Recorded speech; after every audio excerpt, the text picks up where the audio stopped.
Task 30 म्हणजे मुलांना च छ ज झ न्य वाचायला शिकवणे आहे. आई बाबांना खडूने लिहिणे अवघड वाटत असेल तर खडूने लिहू नका. आई बाबा मातीमध्ये पण लिहू शकता. ते पण चालेल. आणि मग मुले मातीत लिहू शकतात. बघ, हे अक्षर आहे. च आईनी कोणते अक्षर काढले आहे? च आता तू हे मातीमध्ये बनवा. तुम्ही हे मीठ आणि पिठाच्या पावडरमध्ये पण बनवू शकतात. तू कोणते अक्षर काढले? च खूप छान. च पासून चमचा च च चमचा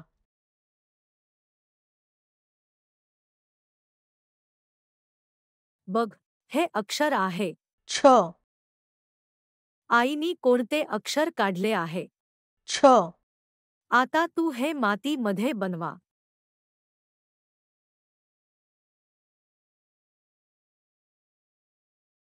तू कोणते अक्षर काढले? छ खूप छान.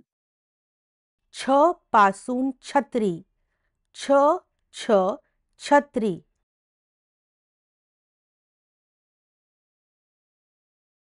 बघ, हे अक्षर आहे. ज आईनी कोणते अक्षर काढले आहे? ज आता तू हे मातीमध्ये बनवा.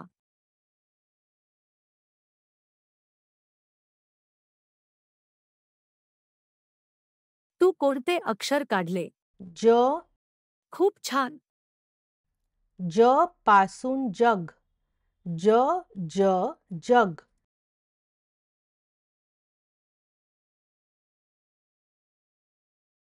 बघ, हे अक्षर आहे. झ आईनी कोणते अक्षर काढले आहे? झ आता तू हे मातीमध्ये बनवा.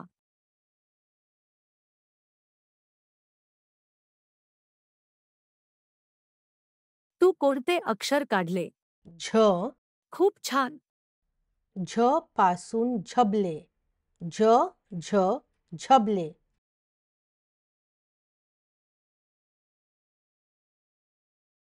बघ, हे अक्षर आहे. न्य आईनी कोणते अक्षर काढले आहे? न्य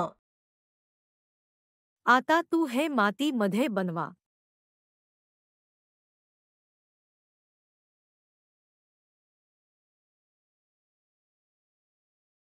तू कोणते अक्षर काढले?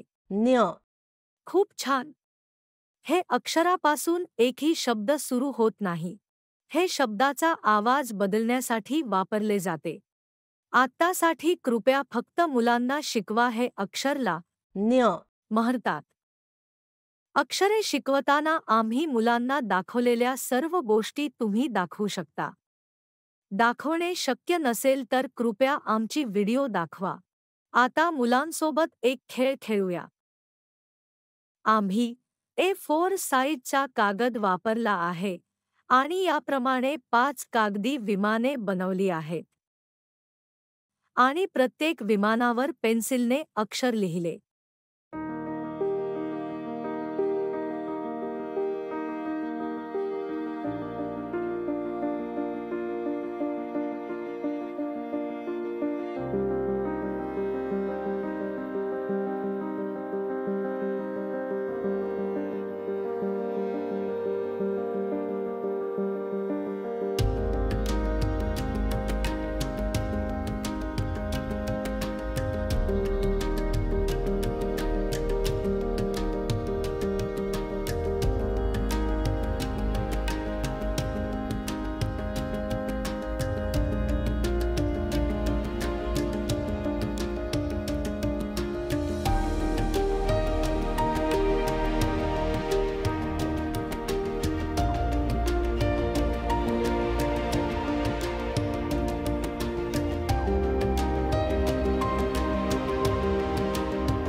आम्ही पेन्सिलने लिहिले आहे. आता मुलांसोबत एक खेळ खेळूया. विमान ज उडवा. खूप छान. विमान न्य उडवा. खूप छान. एरोप्लेन कुठे उभी आहे? एअरपोर्टवर. ते कुठून उडतात? ते ज्या रस्त्यावरून उड्डाण करतात त्याला रनवे म्हणतात. चला रनवे ज वरून विमान उडवूया. खूप छान. जर पहिला गेम तुमच्यासाठी कठीण असेल तर तुम्ही असे पण खेळू शकता.